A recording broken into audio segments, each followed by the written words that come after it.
మీరు బాధపడకండి అత్తయ్య. మీరేం కావాలని నేరం చేయలేదు.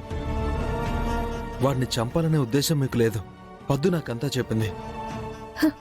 లేదు బాబు, నేను అతను చచ్చేలా కూడా కొట్టలేదు.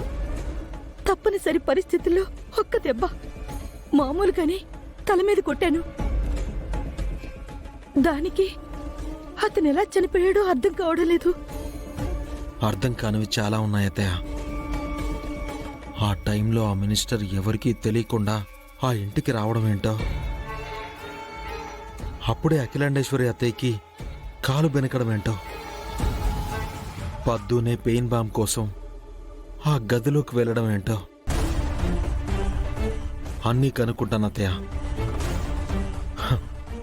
వీలైనంత త్వరగా మిమ్మల్ని బయటికి తీసుకొచ్చే ప్రయత్నం చేస్తాను. మీరు బాధపడకండి, భయపడకండి. వద్దు బాబు, నువ్విప్పుడు చేయాల్సింది జరిగిన వాటికి సమాధానాలు వెతకడం కాదు, వెంటనే వెళ్లి పద్దు మెళ్ళో తాళి కట్టడం.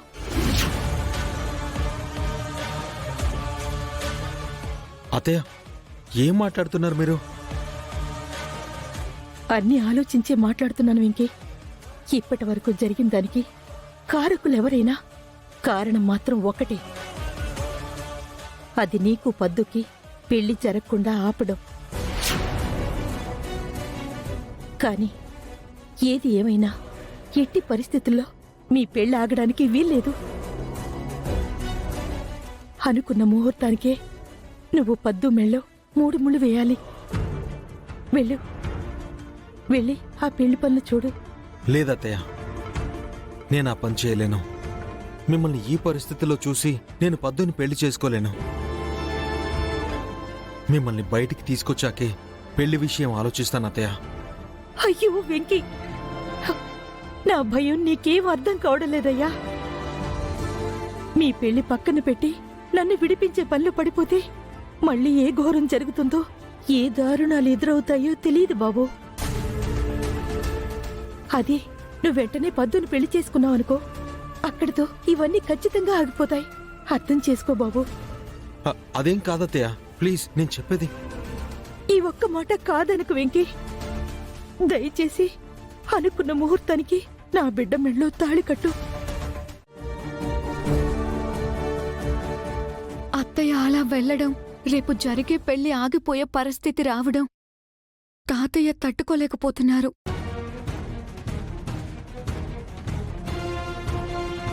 పాపం తాతయ్య. పాపం అంటే ఎట్టా అమ్మి? తాతయ్య అయినా నువ్వైనా నేనైనా జరిగిన దానికి తట్టుకుని నిలబడకపోతే పనులెట్టా అవుతాయి చెప్పు?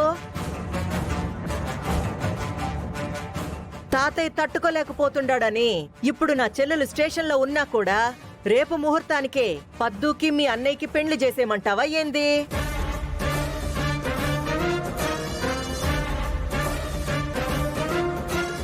రేపు అనుకున్న ముహూర్తానికే నాకు పద్దుకి పెళ్లి జరగాలని నా చెల్లెలేం కోరుకోలేదు. మీ చెల్లెలే కోరుకుంది అత్తయ్య. ఏంది? కృష్ణవేణి అట్ట కోరినదా?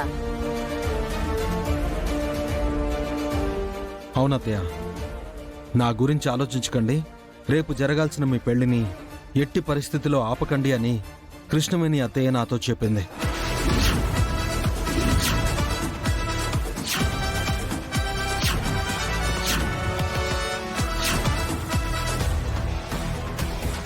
చుట్టూ ఉన్న దుర్మార్గులని, జరిగే పరిస్థితులని చూసి నా కూతురు అలా చెప్పుంటుంది. ఆ రకంగా చూస్తే తను చెప్పిందే కరెక్ట్ అయి ఉంటుంది. అట్టెట్టా చెప్పుండదా బుర్ర తక్కువది? ఆ కృష్ణవేణి తక్కువది కాదు. అది లోపలికి పోయిండాది. ఈ దరిద్ర పెళ్లి ఇట్టాగైనా ఆగుండాదిలే అనుకుంటుంటే మళ్ళా ఈ లొల్లేంది? ఏం చెయ్యాలిప్పుడు? అది చెప్పినాదని ఇదే సందని ఈ శారద రేపే పెళ్లి చేసేదానికి ఊరుకులాడుతుంది. అట్టా జరగకుండా బ్రేకులెయ్యాలా?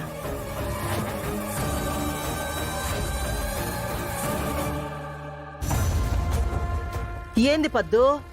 మీ అమ్మ చెప్పినట్టింటావా?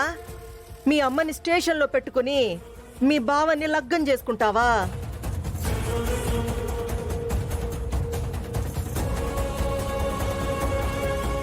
చెప్పవేంది? మాట్లాడు. లేదు పెద్దమ్మా, లేదు.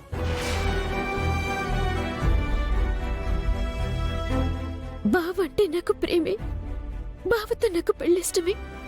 కానీ అమ్మ లేకుంటే మాత్రం పెళ్లి చేసుకోను. అమ్మ మన కళ్ళ ముందుకొచ్చిన రోజే అప్పుడే మా పెళ్లి.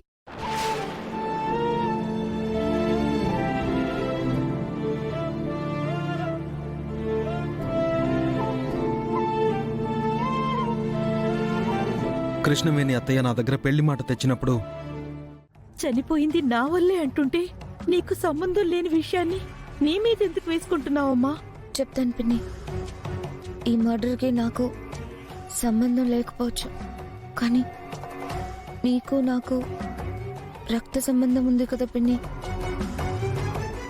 నిన్ను ఏనాడు పిన్నిలా చూడలేదు, పద్దుని ఏనాడు చెల్లిలా చూడలేదు.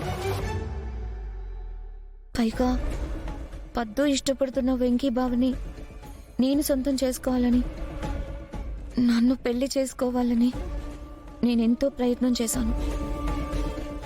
ఆ విషయంలో కావలసినంత పాపం అయితే మూట కట్టుకున్నాను కదా పిన్ని. ఆ పాపం కాస్తైనా కరగాలని ఈ నేరాన్ని నా మీద వేసుకుంటున్నాను. పైగా ఇప్పుడు నేను బయటున్నా లోపలున్నా ఎవరికీ ఉపయోగం లేదు పిన్ని, ఎవరికీ నష్టం రాదు. కానీ నువ్వు లోపలుంటే అవతల పద్దు పెళ్లి ఆగిపోతుంది పిన్ని.